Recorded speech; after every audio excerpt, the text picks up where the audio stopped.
그 회사들을 소개시켜 드릴 건데요.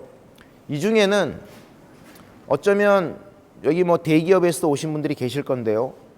우리 같은 한국의 기업 환경에서는 도저히 범접하기 힘든 그런 어마어마한 스타트업들도 있고요. 하지만 대부분의 스타트업들은 제가 단언컨대 한국에서 향후 5년 내에 반드시 유사한 모델이 나올 수밖에 없습니다. 왜냐하면 우리와 미국의 산업의 성숙도의 차이, 소비 패턴의 차이 때문에 우리 시장이 아직 연글지 않았기 때문에 우리는 아직 상상하기 힘든 그런 비즈니스 모델들인데, 우리 산업이 바뀌고 성숙되다 보면 여기 나온 50군데와 일부를 제외하고는 대부분의 유사한 모델이 국내에서 나올 수밖에 없거나 혹은 얘네가 한국 시장을 점령할 수밖에 없다는 것이죠. 이 50군데를 말씀드리고 난 다음에는 미국에서 우리가 기업 가치를 평가할 때 빌리언 달러, 10억 달러죠.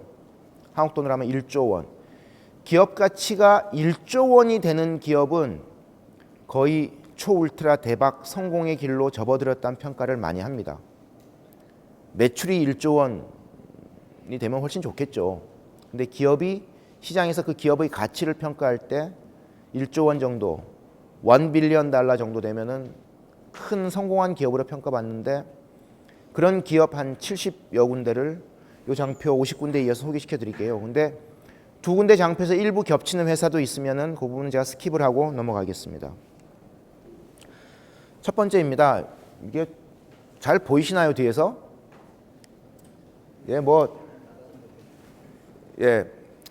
오늘 말씀드릴 내용들은 이렇게 장표를 내일 또 출석하셔서 장표 받으시면은 그냥 참조하시면 될 정도로 제가 설명을 좀 쉽게 드릴게요.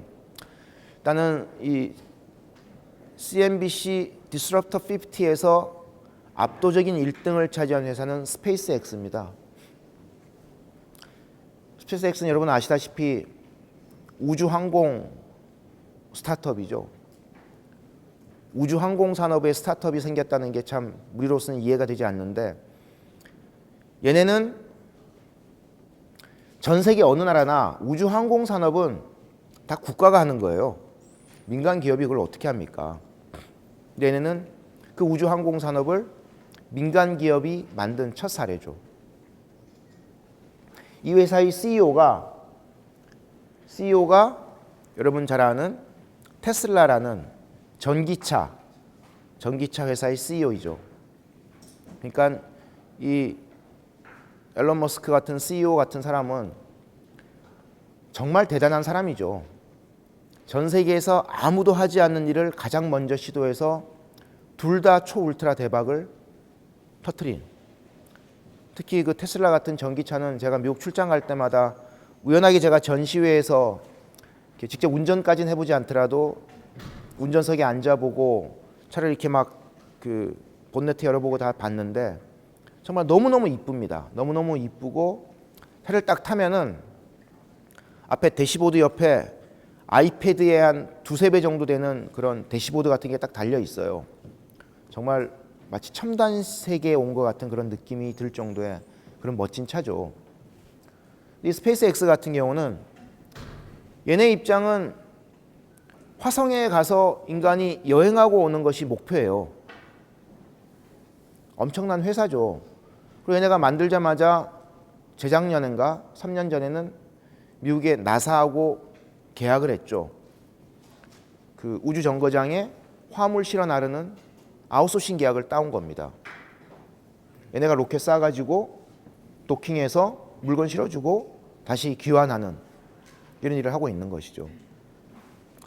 그래서 저는 돈을 많이 벌더라도 돈이 많으면 우주여행을 하고 싶냐라고 했을 때 아직은 좀 회의적이긴 합니다만은, 미국의 많은 부호들은 이미 스페이스X를 통해서 우주여행하는 것에 대해서 지금 사전 예약을 할 정도로 지금 많은 관심을 모으고 있는 그런 회사죠.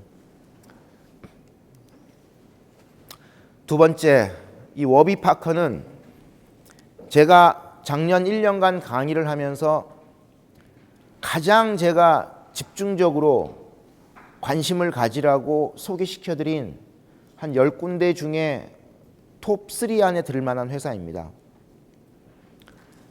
왜 워비파커를 주목해야 되냐면 얘네가 돈을 정말 잘 벌고 있는 회사이긴 한데 그것 때문에 그런 건 아니고 얘네는 온라인 안경점이에요. 근데 이 사업을 시작할 때 이 워비파커의 창업자들이 어떤 고민을 했을 것인가를 돌이켜보면 정말 너무너무 멋진 친구들이라는 것을 감동할 수밖에 없다는 것이죠. 이런 겁니다. 온라인에서 안경을 판다라는 얘기를 얘들이 처음 사업을 했을 때 얘네 고민은 이거였습니다. 여기 안경 쓰신 분들 많은데요. 전 세계적으로 안경 텐은 모든 나라에서 소비자 가격이 원가의 몇 배 정도 될까요? 예? 원가가 말고 소비자 가격이 원가의 몇 배? 그러니까 10배? 그렇죠. 최소 대여섯 배에서 보통 10배 정도 된답니다. 전 세계 어느 나라나. 그러니까 얘네 입장은 이거는 거품이다. 근데 오프라인 매장을 만들어서 싸게 팔 수 있는 방법은 쉽지 않으니까 온라인으로 훨씬 저렴하게 팔자라고 한 거죠.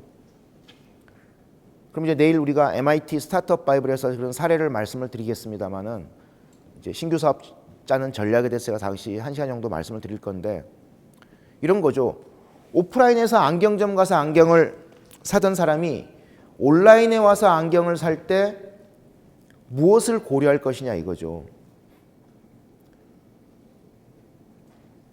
즉 오프라인에서 안경을 사는 구매 패턴 및 습관이 온라인으로 옮겨지지 않으면 안경을 온라인에 팔 수가 없을 거 아닙니까?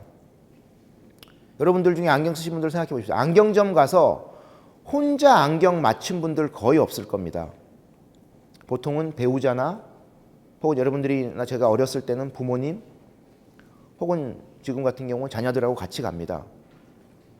그러면 저도 뭐 라식 수술한 지 꽤 돼서 지금은 안경 안 씁니다만은 옛날에 우리 애들 어렸을 때는 안경점 같이 가죠. 딸내미하고 같이 갑니다. 딸, 아빠 이 안경 쓰니까 어때? 아빠 얼굴에 비해서 안경알이 너무 적어. 좀 큰 걸로 바꿔. 이렇게 얘기를 해주는 거죠. 딸이 저한테. 그러면 이건 색깔이 어때? 아빠 너무 섹시해. 딴 걸로 해. 이렇게 얘기를 하는 거죠. 그럼 오프라인에서 그렇게 구매하는 습관과 패턴을 온라인에 어떻게 옮길 거냐 이겁니다.